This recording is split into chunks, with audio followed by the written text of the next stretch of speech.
We're in the garden of Lynn Strelo and Rodney Shaver in the southwest neighborhood of Altadore, Calgary. They have a very special garden, and today they're going to give us a tour. So, welcome, Rodney and Lynn. Thank you. I guess one of the first things we want to ask is, how did this garden evolve?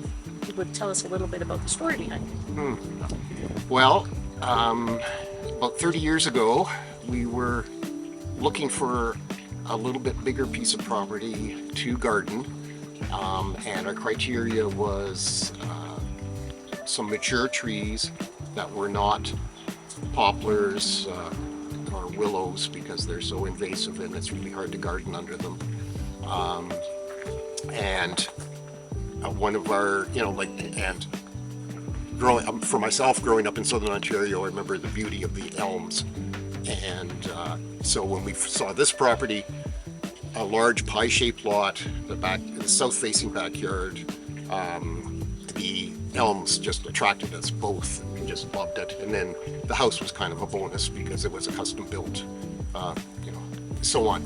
So with hardwood floors, which was Yeah. what we wanted, and it turned out to be the perfect house for that. yeah, And the lot was literally just grass with a white painted picket fence, well, part picket fence, part other fence. They had a little vegetable garden that we were fortunate because our possession dates didn't coincide, so we were able to pull plants from the old garden that we wanted to save and plunge them into this little holding bed here. The owners let us come and do that, which was very nice of them.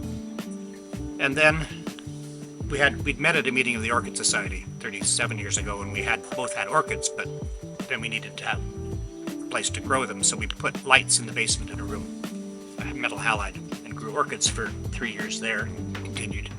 Then we built the greenhouse, which is sunroom. It's attached to the house, so it's more of a sunroom. But, and before that, we planted the front yard because we couldn't do anything back here because we knew we were going to be building and there'd be construction equipment and stuff. So we did plant the front yard. Basically, and it was again, it had a lot of trees on it. It had the huge weeping birch, mountain ash, elms, and so was very much of a woodland growing conditions. So we just augmented the soil that was there with lots of organics. We actually at that time used mushroom compost, which was readily available, and brought in a couple of truckloads worth and gently worked it into the soil. and then we hauled all the soil in, the compost. Just And- compost. We don't add soil, because if you do bring soil in, you're just going to add weeds, seed, no matter how well it's been sterilized or cleaned. So we just bring in compost, and mushroom compost was good because it was used indoors and it was never exposed to the seeds and everything, but it was well aged, manure, straw, etc.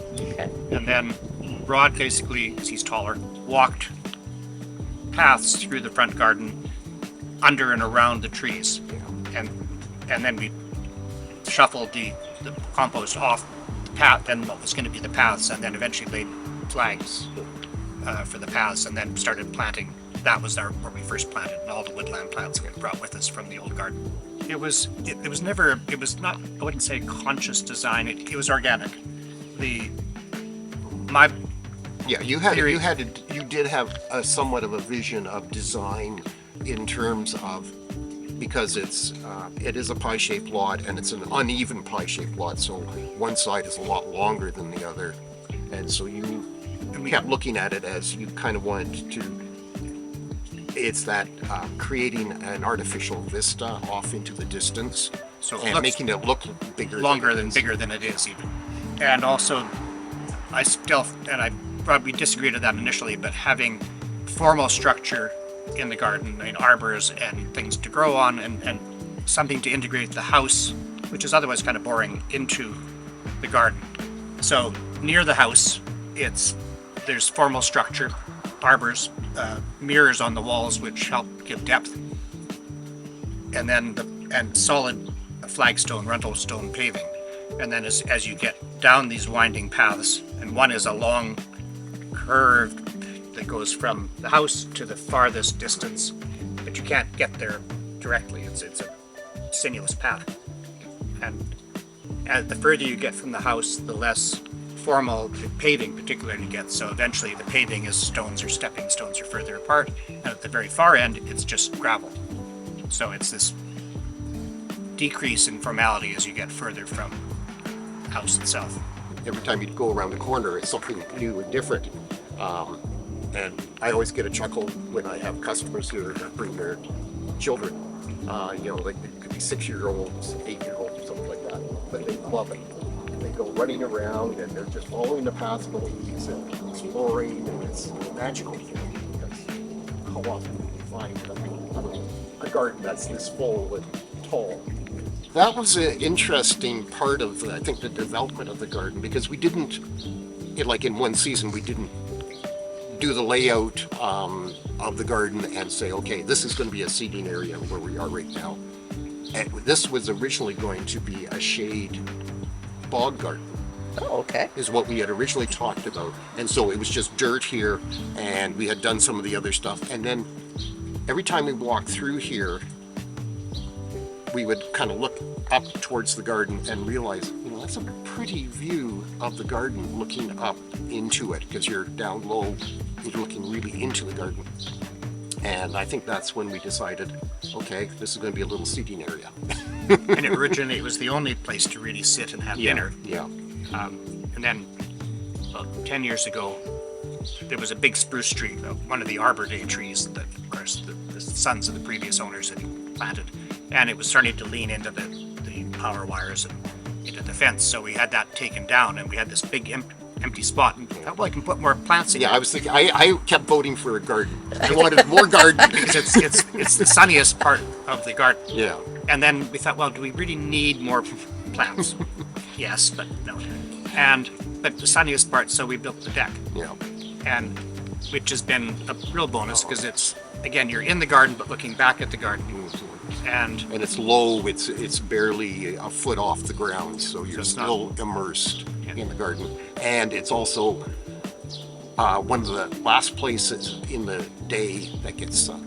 So as the sun's going down, it's still streaming in on that deck. So on a cool day, it's nice to have that bit of sun. Yes. The only downside, it's as far from the kitchen as you can get. And you can't, there's no direct path. So you're wandering out. But we've gotten around that. Oh, yeah. I love the sound of running water. And the first one, when we covered the garage, was white siding. Yeah. Really ugly white siding. Bright. And glary. So we shingled it. And Cedar shakes and stained them, not stained them, just treated them so they went dark.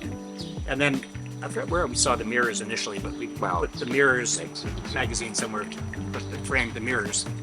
And that, again, opened up the garden. And then that gave a place for this water feature. And the main one, this first one, was this great big rock that came from Chestermere. We had a guy who carved rocks. And so we hired him. The rock was free, but getting it, the basin carved in it, was $1,000. So we had a $1,000 rock there. Yeah. Ouch. And it's actually nice. GNEISS. Nice. Okay, yeah. Nice. And then we had originally a wrought iron or a cast iron sewer grate as the base, with a basin underneath and a pump in it. It comes up through the wall of the garage and spills out into the rock. But there's a little more complex story to that, because originally we were talking about having a pond. Yeah. And that was going to be the source of the water, and it was going to come down, and there's going to be a little stream under the pathway where all that stone is now. There's going to be a little stream into the area to the east, so it was going to be this little pond there and all that. And the more we talked to people about ponds and maintenance and so on, Algae. and we just, no, we'll make a wet bed instead. And the wet bed, this is sort of, okay, so the garden this was built, or this was almost done. The paths were established. And then a good friend who was a master rock gardener and gardener of all sorts was moving to Victoria.